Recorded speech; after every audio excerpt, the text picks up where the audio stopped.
Hello students, आज हम कुछ प्रमुख अपक्रियाओं के बारे में जिक्र करते हैं, जिनमें से एक आपकी अपक्रिया है विलियमसन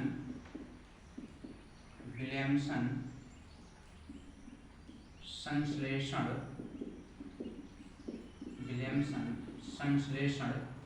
अपक्रिया। विलियमसन संश्लेषण अपक्रिया कुछ अपक्रियाओं में जो हमारे पेपर में आने के लिए लगभग आते जाते रहते हैं ये अपक्रियाएँ। उनमें से एक अपक्रिया है विलियमसन संश्लेषण अपक्रियाएँ। विलियमसन संश्लेषण अपक्रिया में हम क्या करते हैं, एल्किल हैलाइड को जब हम सोडियम एल्कोक्साइड के साथ गर्म करते हैं तो हमें ईथर बनता है। आप ऐसे कह सकते हो कि ईथर बनाने की प्रक्रिया को हम क्या कहते हैं, विलियमसन संश्लेषण अपक्रिया कहते हैं। इसमें हम क्या करते हैं कि एल्किल हैलाइड का मतलब होता है RH। एल्किल हैलाइड, एल्किल का मतलब अगर इसे हम अलग करें, इस शब्द को अगर लिखें हिंदी में और इसे अलग करें तो इसमें हम देखते हैं एल्क लिखा है और इल होता है, एल्क और इल होता है। इससे दोनों शब्दों से मिलता है एल्किल। एल्किल का मतलब होता है कि एल्केन से एक हाइड्रोजन को कम कर देने से हमें एल्किल मिलता है, एल्किल समूह प्राप्त होता है। और हैलोजन का मतलब होता है आपका हैलोजन। आवर्त सारणी के 17वें वर्ग अगर देखें, हम आवर्त सारणी का 17वां वर्ग देखें तो हम उनमें जो तत्व उपस्थित हैं, एलिमेंट्स हैं, उन्हें हम हैलोजन परिवार के सदस्य कहते हैं। हैलोजन परिवार के सदस्य में आते हैं आपके फ्लोरीन आते हैं, क्लोरीन आता है, ब्रोमीन आता है और आयोडीन आता है। इन चारों सदस्यों को हम हैलोजन परिवार का सदस्य कहते हैं। जब हम एल्किल हैलाइड को सोडियम एल्कोक्साइड के साथ गर्म करते हैं तो हमें ईथर प्राप्त होता है। ईथर बनाने की प्रक्रिया को हम विलियमसन संश्लेषण अपक्रिया कहते हैं, जिसमें से अगर हम देखते हैं तो जो अपक्रिया होगी, ऐसे आप कह सकते हैं, जो अपक्रिया होती है वो RH प्लस सोडियम एल्कोक्साइड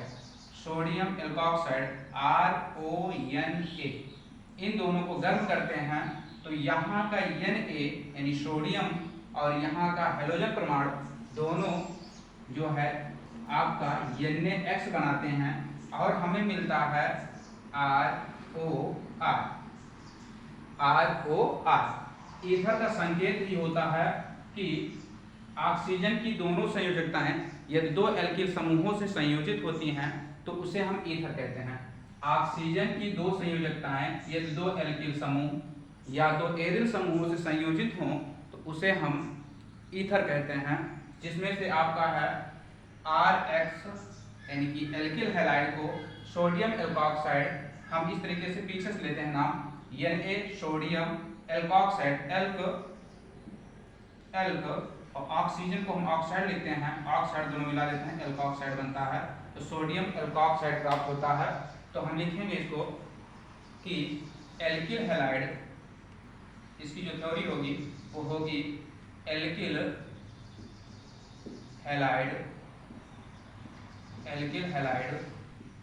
को सोडियम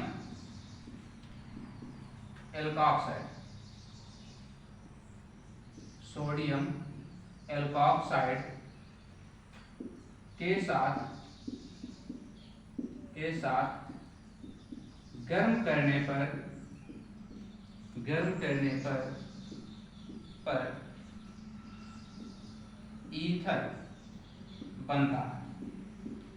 ईथर बनता है तथा इस अपक्रिया को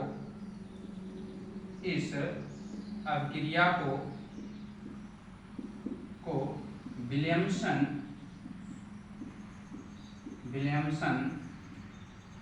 संश्लेषण अपक्रिया कहते हैं।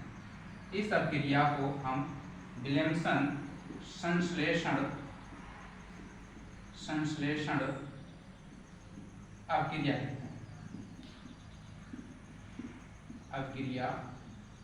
कहते हैं। इसका जो रिएक्शन हो जाएगा आपका हो जाएगा RH प्लस NaOR। यहाँ का Na और इधर का X दोनों मिलकर के आपके बनाते हैं NX और हमें मिलता है ROR प्लस NaH मिलता है। इसको ईथर भी कह सकते हैं। अगर इसका आईयूपीएसी नाम लिखें तो हम इसे एल्कोक्सी कह सकते हैं, एल्कोक्सी एल्केन, एल्कोक्सी एल्केन, या फिर इसे हम ईथर कहेंगे। इसका एग्जाम्पल जैसे होता है, एग्जाम्पल लिख सकते हैं इसका, एग्जाम्पल अगर लिखें तो आर का मतलब एल्किल समूह होता है, और एल्किल का मतलब हुआ जैसे CH3 हुआ, C2H5 हुआ, कहने मतलब मेथिल, एथिल, ये सब जो आपके होते हैं वो एल्किल समूह में आते हैं। जैसे हम यहाँ रख लेते हैं आपका पहले CH3 और यहाँ H के स्थान पर हम Cl ले लेते हैं, Cl प्लस NaO, यहाँ पर भी हम CH3 रख लेते हैं, CH3। अब यहाँ का सोडियम घात और यहाँ का क्लोरीन परमाणु दोनों आपस में मिलकर के हमको देते हैं NaCl देते हैं, जिसे हम ग्रामीण भाषा में सोडियम क्लोराइड अर्थात नमक कहते हैं, साधारण नमक बोला जाता है। और यहाँ पर हमें मिलता है CH3O, CH3 मिलता है। इसे हम अगर आईपीएसी नाम में लिखें तो इसका नाम है methoxy, methoxy methane, methoxy methane. और साधारण में देखें तो हमें मिलता है डाईमेथिल, डाईमेथिल ईथर मिलता है, हमें मिलता है डाईमेथिल ईथर प्राप्त होता है। और इसकी कुछ अनक्तियां लिखें, जैसे यही R के स्थान पर हम लिख सकते हैं C2H5 Cl plus NaO C2H5 sign of a. आप लिख सकते हैं आगे यहाँ का Na परमाणु और यहाँ का क्लोरीन परमाणु NaCl का निर्माण करता है, और हमें मिलता है C2H5O C2H5, जो कि आपको कहते हैं इसे हम डाई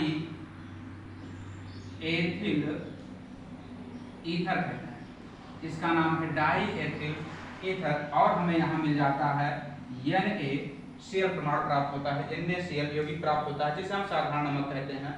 अगर इसका नाम लिखें हम तो ये हो जाता है हमारा सोडियम, हमारा हो जाएगा सोडियम C2H5, 2 कार्बन है, 2 कार्बन के लिए हम लिखते हैं F और O लगा है, ऑक्साइड लगा देते हैं तो हो जाता है एथॉक्साइड, सोडियम एथॉक्साइड। और इसे हम लिखते हैं एथिल, C2H5 को हम एथिल कहते हैं, एथिल, और Cl को हम कहते हैं क्लोराइड, तो ये हो जाता है एथिल क्लोराइड हो जाता है आपका। तो हम इसे कहते हैं C2H5Cl को कहते हैं एथिल क्लोराइड। यह हमारी अपक्रिया है, विलियमसन संश्लेषण अपक्रिया है। ये लगभग पेपर में पूछी जाने वाली अपक्रियाएं हैं। कुछ अन्य अपक्रियाएं भी हैं जिसका जिक्र अभी हम बाद में करते हैं, आप नोट कर सकते हैं इसे।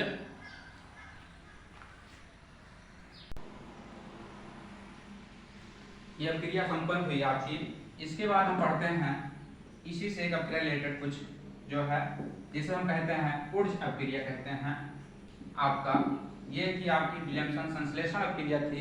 इसके बाद हम पढ़ेंगे ऊर्ज अपक्रिया, ऊर्ज अपक्रिया,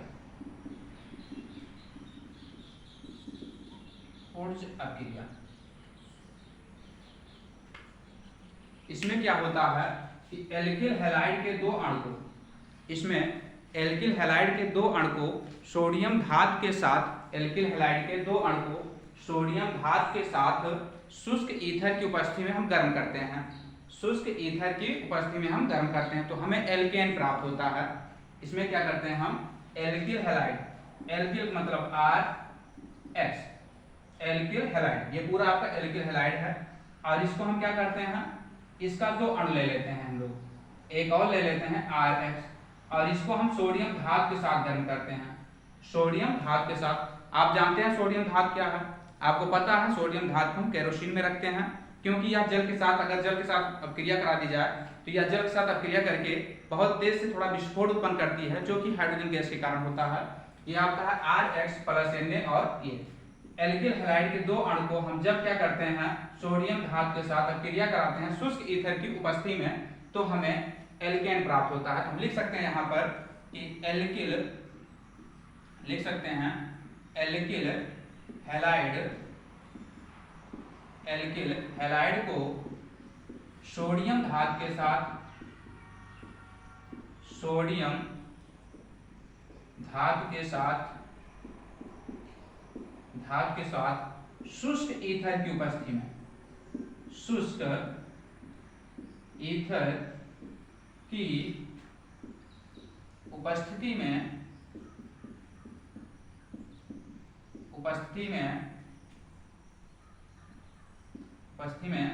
अभिक्रिया कराने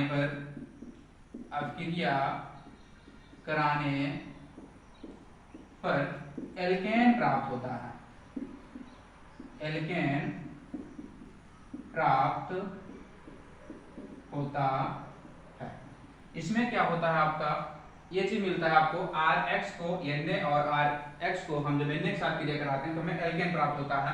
जैसे हम लिख सकते हैं अभिक्रिया में आपकी जो रिएक्शन होगा वो होगा आपका Rx plus Na plus XR। इसको हम इस तरह भी लिख सकते हैं, यहाँ से ऐसे आप कर सकते हैं। अब देखिए यहाँ से Na जो होता है, सोडियम जो होता है, एक हैलोजन के साथ भी क्रिया कर सकता है, लेकिन यहाँ दो है, इसलिए हम क्या करते हैं, यहाँ दो अणु लगा देते हैं और हम यहाँ साइन ऑफ एरो लगाकर लिखते हैं यहाँ पर शुष्क ईथर लिखते हैं, यहाँ पर ऊपर शुष्क ईथर लिख देते हैं और हमें एक R यहाँ मिलता है और एक R यहाँ मिलता है। दो एल्किल समूहों के संयोजन से हमें एल्केन प्राप्त होता है। दो एल्किल समूहों के संयोजन से हमें एल्केन प्राप्त होता है। ये एल्केन हो जाएगा और हमें मिल जाता है 2NaX मिलता है। अब इसी एल्किल के स्थान पर हम आपका रख सकते हैं एग्जाम्पल के तौर पर, हम रख सकते हैं एल्किल के स्थान पर CH3Cl रख सकते हैं। जैसे इसको हम कहते हैं मेथिल क्लोराइड कहते हैं, मेथिल क्लोराइड कहते हैं। इसी का दो अणु लेना रहता है हमें, प्लस 2Na प्लस यहाँ पर Cl कर देते हैं, यहाँ पर भी CH3 कर देते हैं। दोनों का Cl परमाणु, यहाँ से भी Cl और यहाँ का Cl, ये दोनों Cl मिलकर के एक साथ 2NaCl बनाएंगे। साइन ऑफ एरो, तीर के ऊपर हम लगा देते हैं शुष्क ईथर, तीर के ऊपर हम लगा सकते हैं शुष्क ईथर। और यहाँ देखिए आप CH3 मिला और यहाँ भी CH3 है, तो हम लिख सकते हैं इसके CH3 बॉन्ड CH3। अब इसमें दो कार्बन है, दो कार्बन के लिए हम लिखते हैं एथ, और सिंगल, अगर कार्बन परमाणुओं के बीच में सिंगल आबंध उपस्थित होता है तो हम उसे कहते हैं, उनमें हम N लगाते हैं। अगर सिंगल आबंध है तो N लगा देते हैं तो हमें मिल जाता है एथेन और यहाँ हमें मिलता है 2NaCl। जैसे अभी आपने देखा अगली पिछली क्रियाओं में, इसे कहते हैं साधारण नमक या इसे कहते हैं सोडियम क्लोराइड बोलते हैं, इसे कहते हैं सोडियम क्लोराइड। इसी के स्थान पर जैसे हम लिख सकते हैं C2H5Cl, इसे हम कहते हैं एथिल क्लोराइड, इसका नाम है एथिल क्लोराइड, एथिल क्लोराइड कहते हैं। और इसी को हम 2Na सोडियम धातु के साथ अब क्रिया करा दें और यहाँ भी Cl हो जाएगा आपका और इधर हो जाएगा C2H5। यहाँ से इसको ऐसे आप बना सकते हैं, समझने के लिए तौर पर आपका जो है आप कर सकते हैं। और यहाँ तीर के ऊपर आप लिख सकते हैं शुष्क ईथर, आपका हो जाएगा शुष्क ईथर। अब यहाँ मिलता है हमें C2H5 और इधर भी मिलता है C2H5, तो हम यहाँ लिखते हैं C2H5 और यहाँ लिखते हैं C2H5 प्लस 2NaCl हम लिखते हैं,